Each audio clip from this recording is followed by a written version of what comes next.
হরে কৃষ্ণ, রাধে রাধে। আজ আমি শ্রীমদ্ ভগবদ্গীতার ৩য় অধ্যায় কর্মযোগের ৩৮ এবং ৩৯ নম্বর শ্লোক আপনাদের পড়ে শোনাচ্ছি। আপনারা কেউ স্কিপ করবেন না, পুরোটাই শুনুন।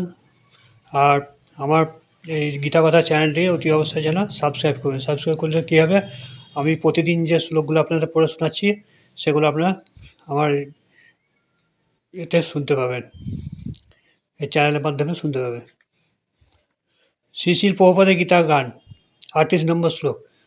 ত্রিজগতে কামমাত্র সর্ব আবরণ, আগুনেতে ধূম যথা ধূসর দর্শন, অযথা জরায়ু যথা গর্ভ আবরণ, অল্পাধিক এই সব কামের কারণ। অনুবাদ: অগ্নি যেমন ধূম দ্বারা আবৃত থাকে এবং দর্শন যেমন ময়লার দ্বারা আবৃত থাকে, অথবা গর্ভ যেমন জরায়ুর দ্বারা আবৃত থাকে, তেমনি জীবসত্তা বিভিন্ন মাত্রায় এই কামের দ্বারা আবৃত থাকে। তাৎপর্যের বিশ্লেষণ: জীবের শুদ্ধ চেতনা সাধারণত ৩টি আবরণের দ্বারা আচ্ছাদিত হয়ে যায়।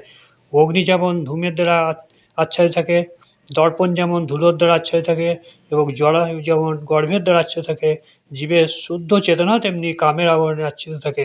কামকে যখন ধূমের সঙ্গে তুলনা করা হয় তখন আমরা বুঝতে পারি যে ধূম আগুনকে ঢেকে রাখলেও যেমন আগুনের অস্তিত্ব উপলব্ধি করা যায়, তেমনি কামের অন্তরালে শুদ্ধ কৃষ্ণ চেতনা উপলব্ধি করা যায়।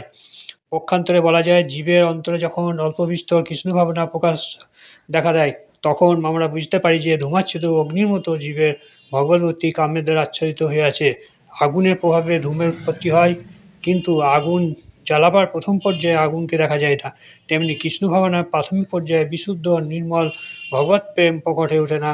দর্পণের ধুলোর পরিষ্কার করার পর যেমন আবার তাতে সব কিছু প্রতিবিম্ব দেখা যায়, তেমনি নানারকম পারমার্থিক প্রচেষ্টার দ্বারা চিত্ত দর্পণকে মার্জন করবার শ্রেষ্ঠ উপায় হচ্ছে ভগবানের নাম সমন্বিত মহামন্ত্র উচ্চারণ করা। গর্ভের দ্বারা আচ্ছাদিত বায়ু জরায়ুর সঙ্গে জীবের বদ্ধ অবস্থায় তুলনা করার মাধ্যমে আমরা বুঝতে পারি যে এই অবস্থায় জীব কত অসহায়। যথস্থ শিশু নাড়াচাড়া পর্যন্ত করতে পারে না। জীবনে এ অবস্থায় গাছের সঙ্গে তুলনা করা যেতে পারে। গাছেরাও জীব, কিন্তু অত্যন্তভাবে কামের বশবর্তী হয়ে পড়ার ফলে তারা এমন অবস্থায় পতিত হয়েছে যে তাদের চেতনা প্রায় সম্পূর্ণভাবে লুপ্ত হয়ে গেছে। পশু পাখি অবস্থাকে ধুলোর দ্বারা আচ্ছাদিত দর্পণের সঙ্গে তুলনা করা হয়, আর মানুষকে ধূমাচ্ছাদিত অগ্নির সঙ্গে তুলনা করা যায়। মনুষ্য শরীর প্রাপ্ত হলে জীব তার সুপ্ত কৃষ্ণ চেতনাকে জাগিয়ে তুলতে পারে। ধূমাচ্ছাদিত আগুনকে যেমন সাবধানতার সঙ্গে হাওয়া দিতে থাকলে তার যেমন একসময় দাউ দাউ করে জ্বলে ওঠে, তেমনি খুব সন্তর্পণে ভক্তিযোগ অনুসরণ করার ফলে মানুষ তার অন্তরে ভগবদ্ভক্তির আগুন জ্বালিয়ে তুলতে পারে। এইভাবে মনুষ্য জন্মে যথার্থ সদ্ব্যবহার করার ফলে জীব জড়জগতের বন্ধন থেকে মুক্ত হতে পারে। মনুষ্য জন্মলাভ করার ফলে জীব তার কাম প্রবৃত্তিকে দমন করতে পারে, তা সম্ভব সদ্গুরু তত্ত্বাবধানে কৃষ্ণ ভাবনা চর্চা করার মাধ্যমে। ৩৯ নম্বর শ্লোক। শ্রী শ্রী প্রভুপাদের গীতার গান। এই নিত্য বৈরী করে জ্ঞান আবরণ, জীব তাহে বদ্ধ হয় নয় সাধারণ। কাম হয় দুষ্পরণ অগ্নির সমান, অতএব কাম লাগি হও সাবধান। অনুবাদ: কামরূপী চিরশত্রু দ্বারা মনুষ্যকে শুদ্ধ চেতনা আবৃত। এই কাম দুর্বারিত অগ্নির মতো চির অতৃপ্ত।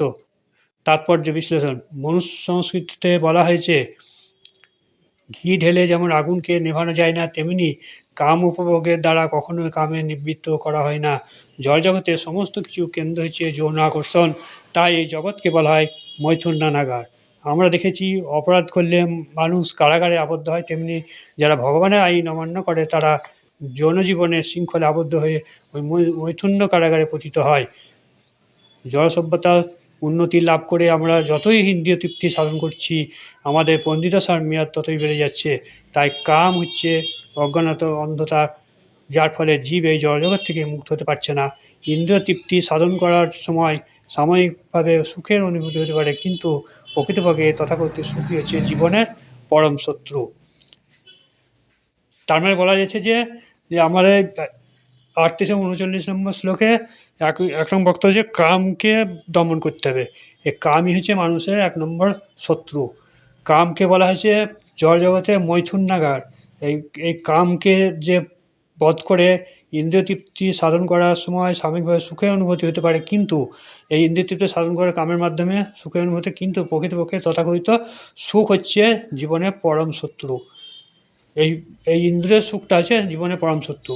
এর জন্য কী করতে হবে? ভগবদ্গীতা পাঠ করতে হবে, ভগবানের সান্নিধ্য লাভ করতে হবে, তারপরে লাভ করতে পারা যায়, এবং তার সঙ্গে নাম জপ করতে হবে, হরে কৃষ্ণ মহামন্ত্র জপ করতে হবে, আর সেই সঙ্গে সবসময়তে ভগবানকে ডাকতে হবে। তার ফলে এই কামটা বিলুপ্ত হবে। আমার এই শ্লোকগুলি আপনাদের কেমন লাগলো অতি অবশ্যই জানাবেন, আর সেই সঙ্গে লাইক, শেয়ার এবং সাবস্ক্রাইব করবেন। সাবস্ক্রাইব করতে যেন ভুলবেন না। নমস্কার।